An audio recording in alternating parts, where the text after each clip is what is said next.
Assalamualaikum warahmatullahi wabarakatuh. Waalaikumsalam warahmatullahi wabarakatuh. Ketemu lagi dalam Gus Gaul. Pada episode ini kita melanjutkan episode yang lalu. Untuk episode ini nanti akan jenengan Gus Coy. Apa nih Gus? Nanti bahas nopo mungkin ngajini pun. Temanya masih tetap tentang ilmu dan ulama. Oh, ilmu dan ulama. Iya. Itu langsung mawon kula tak mirengaken. Ya. Bismillahirrahmanirrahim. Assalamualaikum warahmatullahi wabarakatuh. Waalaikumsalam warahmatullahi wabarakatuh. Alhamdulillah rabbil alamin wassalatu wassalamu ala sayyidina Muhammadin imamil muttaqin wa ala alihi wa sahbihi ajma'in. Wa qala Allah ta'ala fi kitabil karim bismillahirrahmanirrahim rabbi shrah li sadri wa yassir li amri wahlul 'uqdatam min lisani yafqahu qawli. Pemirsa yang dimuliakan oleh Allah Subhanahu wa taala, hari ini kita melanjutkan pembahasan tentang keutamaan ulama dan ilmu. Jadi di kitab ini ada dua ayat yang menjelaskan tentang keutamaan ulama dan ada kaitannya dengan ilmu. Yang pertama adalah ayat yang menjelaskan kepada kita wa qala Allahu ta'ala innama yakhsyallaha min ibadihil ulama. Kemudian ayat yang kedua, innalladzina amanu wa aminus solihati ulaika hum khairul bariyah. Di ayat yang pertama itu dijelaskan bahwa di antara hamba-hamba Allah itu yang takut kepada Allah adalah ulama gitu ya. Kemudian yang kedua, sesungguhnya orang-orang yang beriman dan beramal soleh, Pak. Kemudian orang-orang itu adalah diberi derajat khairul bariyah, sebaik-baik makhluknya Allah Subhanahu wa taala. Nah, di ayat ini dijelaskan bahwa ayat yang pertama dan kedua itu faktadot al ayatani innal ulama'a humul ladina yakhshunallaha ta'ala. Bahwa dua ayat ini menjelaskan bahwa sesungguhnya ulama itu adalah mereka yang takut kepada Allah Subhanahu wa taala. Walladzina yakhshunallaha ta'ala hum khairul bariyah. Jadi kalau orang-orang yang takut kepada Allah itu akan menjadi sebaik-baik makhluknya Allah, sebaik-baik manusia. Jadi kalau orang takut kepada Allah itu mau berbuat sesuatu pasti dipikir, Pak. Iya, jadi kalau mau maksiat misalnya, ingat, ya Allah, saya ini kan sudah mendapat predikat orang yang alim. Maka kemudian kalau mau berbuat maksiat itu dipikir di angan-angan kan gitu ya.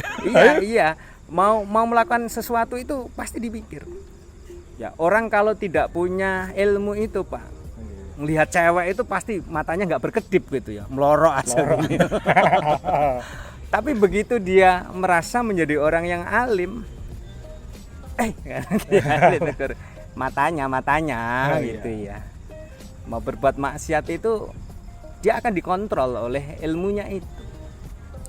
Jadi apa ini, ada hubungan antara ilmu dengan iman. Jadi orang yang berilmu itu akan mendatangkan keimanan di dalam hatinya.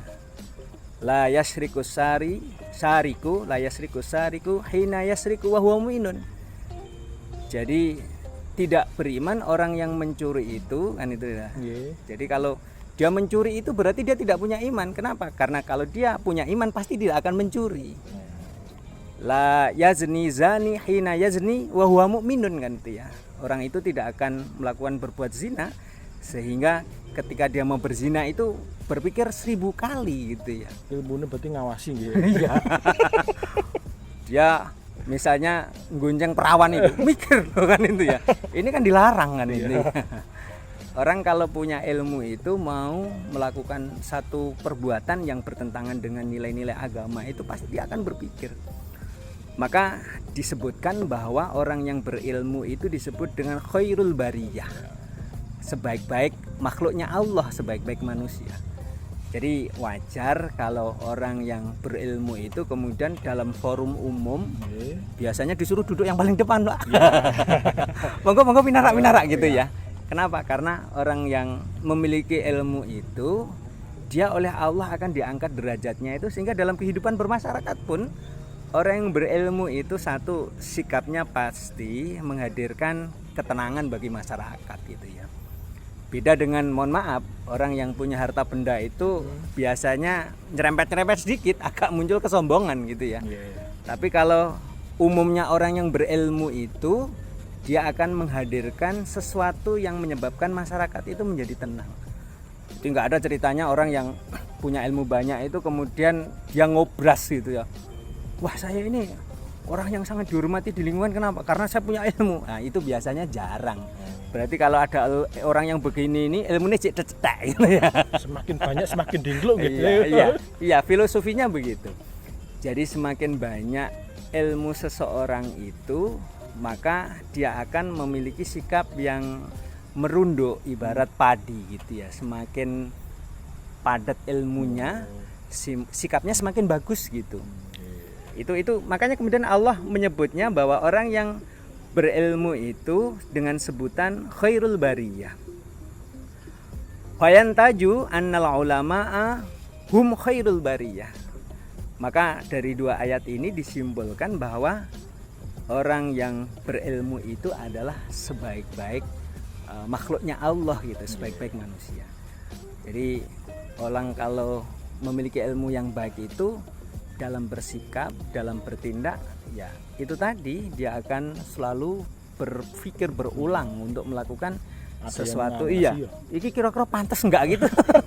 Dia mikir, Pak.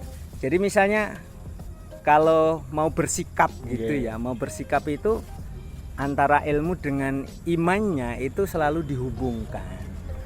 Itulah dalam pesantren, dalam kehidupan beragama kita, bahwa ilmu itu ada hubungan dengan iman.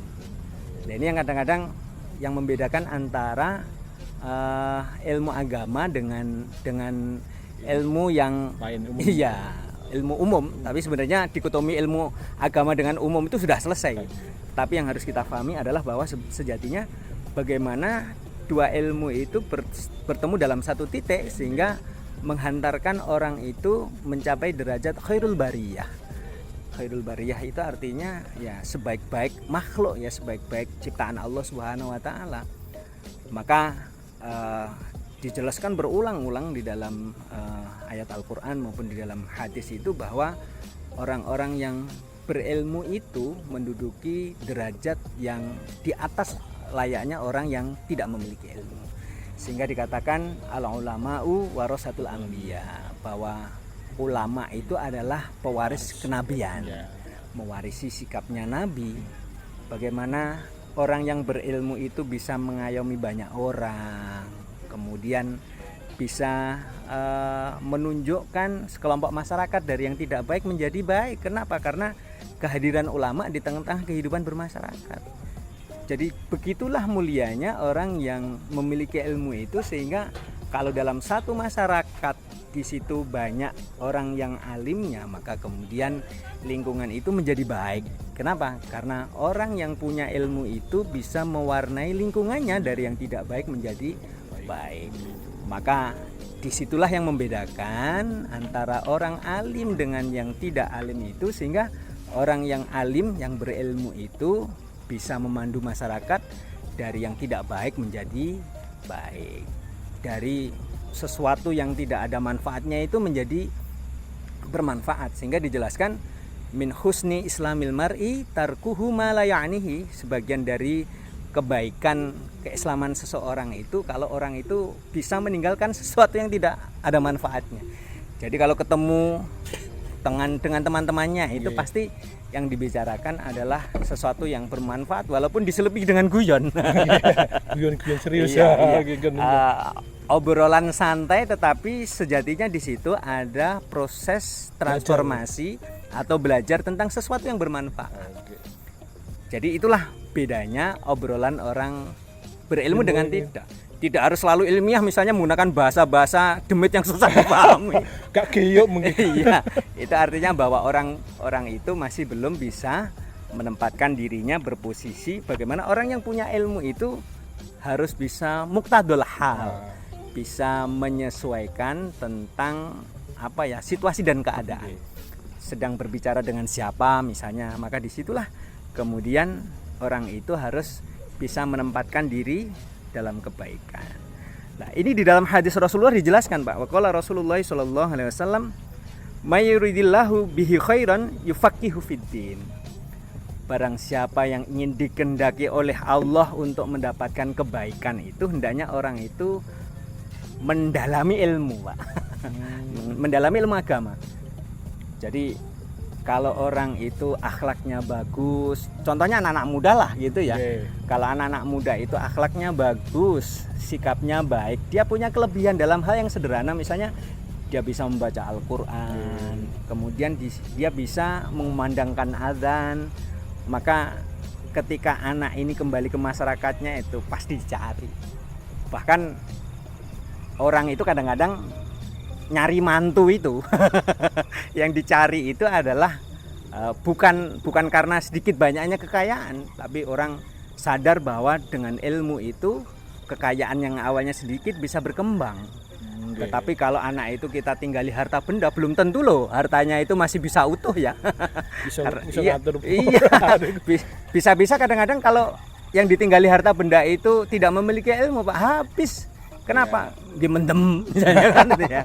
Untuk judi dalam waktu yang sangat sebentar saja, kekayaan yang begitu jumlahnya banyak itu menjadi habis. Tetapi di tangan anak-anak yang soleh dan berilmu, harta benda yang sedikit itu kemudian menjadi berkembang. Nah, disitulah bedanya antara orang yang berilmu dengan tidak berilmu. Kalau tadi disebutnya dengan khairul bariyah, sebaik-baik makhluknya Allah, maka kita berharap mudah-mudahan ilmu yang kita pelajari betul-betul menghantarkan kepada kita sehingga kita memperoleh derajat khairul bariyah. Mari pemirsa yang dimuliakan Allah Subhanahu wa taala, kita berdoa mudah-mudahan Allah senantiasa menunjukkan kepada kita semuanya untuk selalu mendapatkan hidayah sehingga kita ditempatkan oleh Allah dalam derajat khairul bariyah. Allahumma amin. Bismillahirrahmanirrahim. Allahumma sholli ala sayyidina Muhammad wa ala ali sayyidina Muhammad walhamdulillahirabbil alamin. Hamdan yuwafi ni'amahu wa yukafi mazidah. Ya Rabbana lakal hamdu kama yanbaghi li jalali wajhikal karim 'azimi sultanik. Allahumma sholli ala sayyidina Muhammadin al-fatih lima ughliq wal khatimi lima sabaq nasidil haqq bil haqq wal hadi ila siratikal mustaqim wa ala alihi haqqa qadrihi wa miqdarihil azim. Allahumma innaka afuwwun karim tuhibbul afwa fa'fu anna ya karim. Allahumma arzuqna fahman nabiyyin wa hifdzal mursalin wa ilhamal malaikatil muqarrabin bi rahmatika ya arhamar rahimin. Rabbana atina fid dunya hasanah wa fil akhirati hasanah wa qina adzabannar. Wa sallallahu ala sayyidina Muhammadin nabil ummi wa ala alihi wa sahbihi wa barik wa sallim. Subhana rabbika rabbil izzati amma yasifun wa salamun alal mursalin walhamdulillahi rabbil alamin. Demikian pemirsa yang dimuliakan oleh Allah Subhanahu wa taala, mudah-mudahan Allah senantiasa memberikan kepada kita kekuatan lahir dan batin sehingga kita semuanya tetap bisa semangat untuk belajar sehingga kita menjadi khairul bariyah. Akhirnya, wallahul muwaffiq ila aqwamit thoriq. Assalamualaikum warahmatullahi wabarakatuh. Demikian episode kali ini. Kita ketemu lagi di episode berikutnya bersama Gus Gaul.